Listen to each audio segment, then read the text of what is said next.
My name is Stefani Schuetz, and this is my melanoma story. When I was 25 years old, I was diagnosed with stage 2 melanoma. At the time, I was a fitness instructor. I taught group fitness classes, spin classes, Zumba classes. I was also a single mother to an amazing 6-year-old.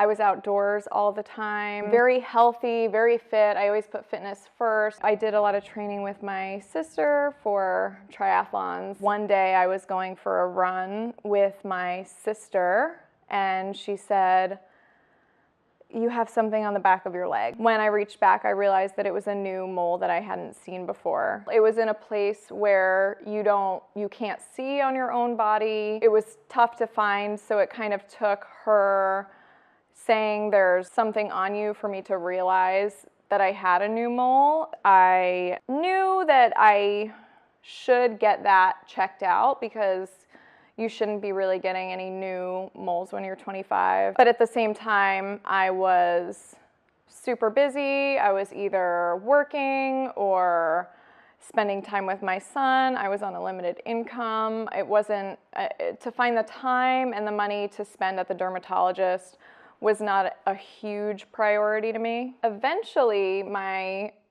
family convinced me to get this new mole checked and get this new mole biopsied at a dermatologist. I didn't think about it again after getting it biopsied because I didn't take it seriously at all. I thought I was just trying to put everyone at ease, that this is no big deal, and even if it is a big deal, I'll go get it taken care of on my lunch break, because skin cancer is just skin cancer and it doesn't really mean anything.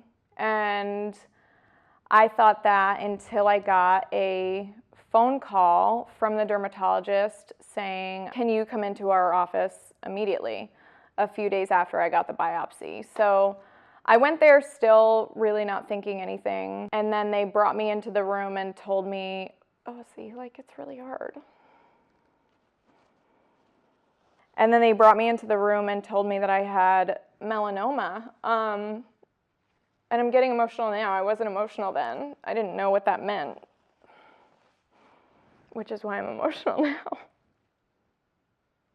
So when they told me you have melanoma, I was still like, okay.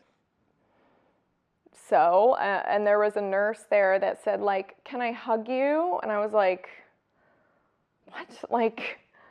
"Sure, weirdo, go ahead and hug me." And she's like, "You're so young, I'm really sorry." And I still thought, that's weird, these people are being very dramatic. So when they told me that I had to schedule a wide local excision and a lymph node biopsy at the hospital in an operating room, I felt a bit overwhelmed and I felt very undereducated.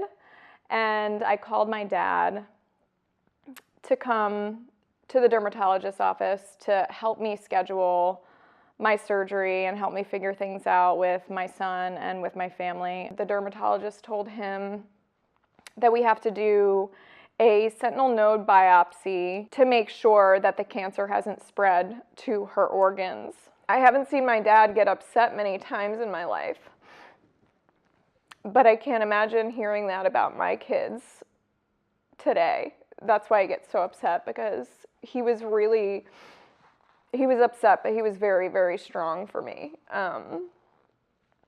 Hearing that your kid,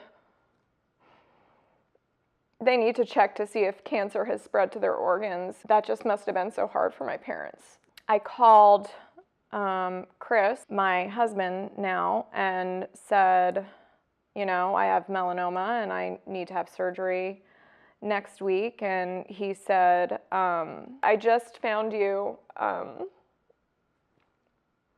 and you're the love of my life, and I'm not gonna lose you."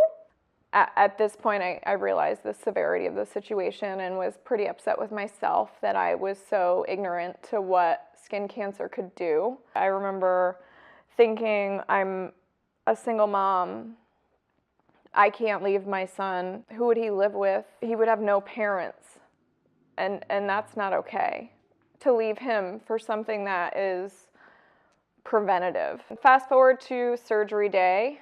After 1 week of having no idea what stage melanoma I was, not knowing if it has spread to my lymph nodes, not knowing if it spread to my organs, that was probably the toughest week of my life, was just the unknown, kind of wondering, am I going to have to fight for my life, or, you know, am I one of the lucky ones? And when I woke up from the surgery, I heard the amazing news that it hadn't spread to my lymph nodes and that they had clear margins of my melanoma, which was really, really great news. I wasn't prepared for was to be I was in a brace from my hip to my ankle for a while. I couldn't bend my knee for a really long time. When I went back to work, my leg would swell so big that even my loose scrubs would be really tight on my leg. After my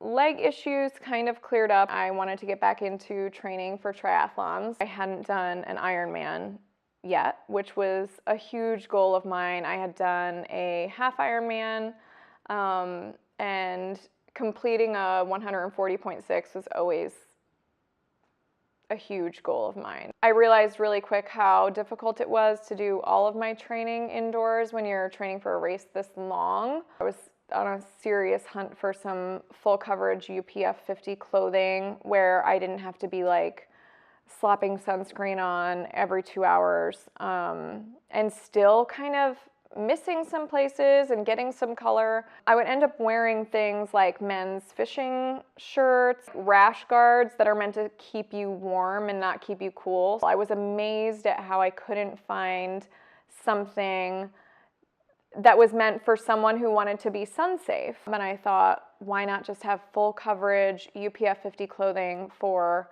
athletes like me who need to be out in the sun and don't want to slow down at all? Why not accommodate people who want to be sun safe and some sun smart before they have a skin cancer diagnosis? After thinking about all of that in my training for Ironman Florida, I started the company Sirena, which is a sun protective UPF 50 apparel brand for women to stay sun safe and not have to slow down their athletic goals, to make sure that they can have really useful pieces of clothing that make them look good and stay sun smart through their training, so you don't have to choose between the two. On November 7th, 2015, I completed my first Ironman, accomplishing the goal that I had from before I was diagnosed with melanoma. I was lucky enough to carry on with my life. So the whole time,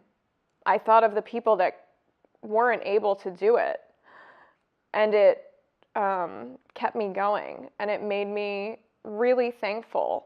Every single step, I was really, really thankful. And I realized after becoming an Ironman, it was even more real to me that I had to do something about this issue with sun protection, especially with fellow triathletes and people that are out in the sun. So it's a huge part of my sun protective clothing company to educate, especially younger athletes, that it's really important to take care of your skin. It's the largest organ in your body. And I'll never forget a young girl. She was relieved that her melanoma had spread to her brain, so she could tell people that she had brain cancer, and people would take her more seriously, as opposed to saying that she has skin cancer. And that's something that no one should have to deal with. It's not just skin cancer, it's cancer. And that's something that I didn't understand, and it's something that's really important to me that everyone does understand, that it flipped my world upside down, and it does much worse for many more people than me.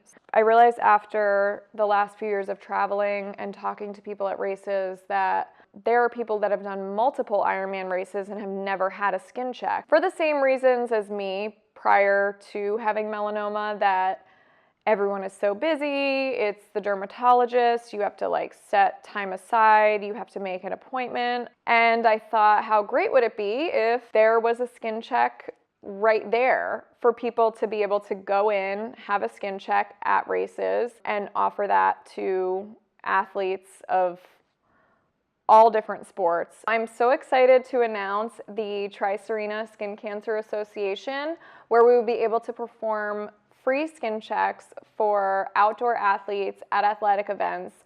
So there's no more excuses. It'll be right in front of you. Get a skin check, get educated on skin cancer, get educated on the facts and how to prevent skin cancer while you're still doing what you love. You don't have to slow down. You can still continue to fulfill your passion. For more information, please visit trysirena.org. Thank you so much for watching this video and for paying attention to my story, because I know there's a lot of other stories like it, and it needs to be taken seriously. So thank you.